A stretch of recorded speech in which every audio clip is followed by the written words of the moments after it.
we're going to go to the head of the frontier here. We're going to outsource and open source our costs to do this, and we're going to share that.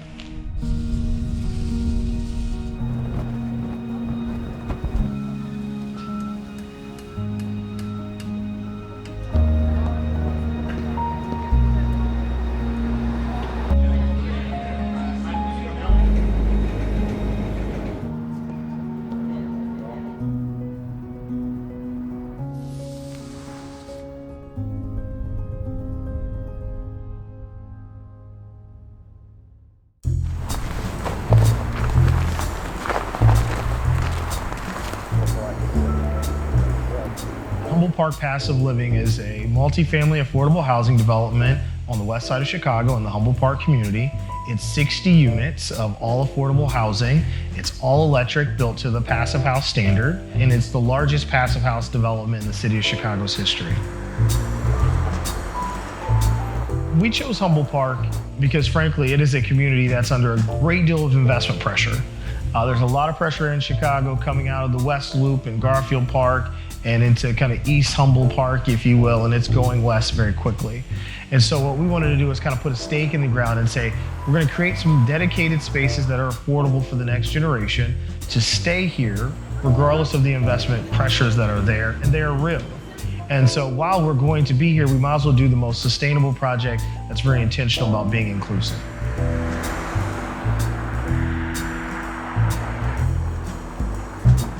The role of the developer is to really provide leadership throughout the development process. And so what we've done is we always try to impact what is the operating expenses and to really, frankly, advocate for the best experience for working families. And so that goes with sustainable packages. How are we powering the building? How are we heating and cooling the building? How are we bringing water into the building? And then, frankly, just pushing our design and constructing team, frankly, to think holistically about our approach, whether that's being the most sustainable, operating at the most efficient level, and are we being the most inclusive in our thought process and making it constructible.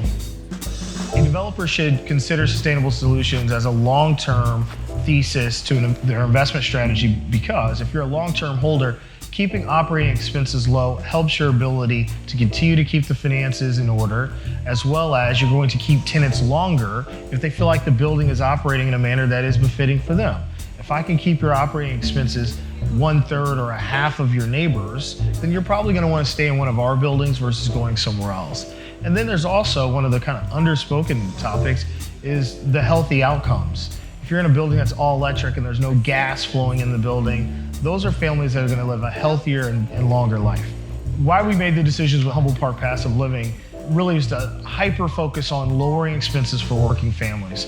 So when you combine all electric with passive standards on the efficiency scale, with rooftop solar, we can cut families' utility bills in half. That's a big deal. And in this current environment where people are really kind of tightening their belts and kind of dollar for dollar on everything, if I can save a family an extra $75 a month, it goes a great, great long way. And I think also it sets a precedent to other projects and developers in the community and the region that we can do well and do good.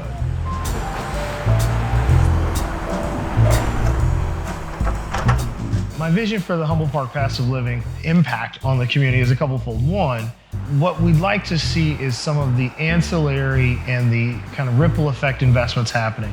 Those 1, 2, 3 unit buildings coming in, being very intentional about how they're being built and the proximity in which they're being built to the project. We think density is real value for community members. It adds a great deal of safety as well. More traffic is more safe. Also, in addition, we're bringing retail to the community. In goods and services, it matters. And so we want that kind of helps build a whole community. That's part of the impact. Also, frankly, we're creating a lot of jobs in the neighborhood.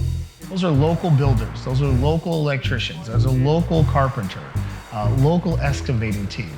I think it matters when people are allowed to participate in the ascension and growth of their own communities. And so we think this is going to change the lived experience and also, frankly, challenge other developments in the community to follow suit.